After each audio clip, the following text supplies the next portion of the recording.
தமிழ்நாட்டுல எல்லாமே சேஞ்ச் ஆயிடுச்சு. உங்க நகையையும் சேஞ்ச் பண்ணுங்க. உங்க பழைய நகைக்கு கிராமுக்கு 150 ரூபாய் கூடுதலா வாங்கி புது நகை எடுத்துக்கோங்க. அதே கம்மி சேதாரம் தான் உங்க லலிதால மட்டும்தான். ஆச்சி மசாலா எந்த சமையலும் ருசி தேடும் ரகசியம் 20 ரூபாய்.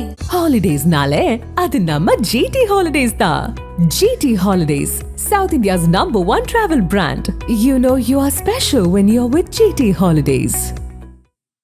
வேலூர் மாவட்டத்தின் ஜீவநதியாக கருதப்படும் பாலாறு தற்போது குப்பை மலைகளால் பெரிதும் மாசடைந்து வருகிறது.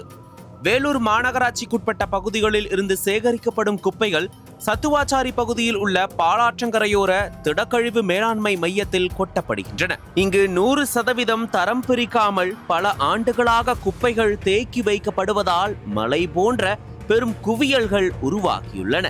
இந்த குப்பை மலைகள் பாலாற்றின் நீரோட்டத்தை தடுத்து நீரை மாசுபடுத்தி வருகின்றன. பாலாற்றை ஒட்டிய தென்றல் நகர் உள்ளிட்ட குடியிருப்பு பகுதி மக்கள் கடும் அவதிக்கு உள்ளாகியுள்ளனர். அவர்கள் கூறுகையில், எங்கள் வீடுகளுக்கு அருகிலேயே பாலாறு உள்ளது.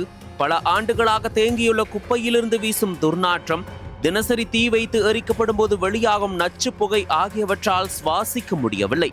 மூச்சு திணறல், உடல்நலக்குறைவு, நோய் தொற்று போன்ற பிரச்சனைகள் அதிகரித்துள்ளன. குழந்தைகள் மற்றும் முதியவர்கள் மிகவும் பாதிக்கப்படுகின்றனர். மேலும் குப்பை தேக்கத்தால் நிலத்தடி நீர்மட்டம் மோசமடைந்து குடிநீர் பிரச்சனையும் எழுந்துள்ளது என்றனர். மாவட்ட ஆட்சியர் அலுவலகம் மற்றும் SP அலுவலகம் இந்த இடத்திலிருந்து சுமார் 200 மீட்டர் தொலைவிலேயே உள்ள நிலையில் இதுவரை உரிய நடவடிக்கை எடுக்கப்படவில்லை என மக்கள் வேதனை தெரிவிக்கின்றனர்.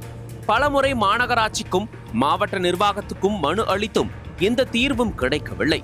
ஆகையால் உடனடியாக குவிந்துள்ள குப்பை மலைகளை அகற்றவும், இனி வரும் காலங்களில் பாலாற்றங்கரையில் குப்பை கொட்டுவதை முழுமையாக தடுக்கவும், குப்பைகளை முழுமையாக தரம் பிரித்து அறிவியல் ரீதியான முறையில் அகற்றவும், பாலாற்றை மீட்டெடுக்க பயோமைனிங் உள்ளிட்ட நவீன முறைகளை உடனடியாக செயல்படுத்தவும் மாவட்ட நிர்வாகம் மற்றும் மாநகராட்சியின் நடவடிக்கை எடுக்க வேண்டுமென பாதிக்கப்பட்ட மக்கள் வலியுறுத்தியுள்ளனர்.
அனல் பறக்கும் செய்திகளை அப்டேட் செய்து கொள்ள நக்கீரன் களத்தை இப்பவே சப்ஸ்கிரைப் பண்ணுங்க.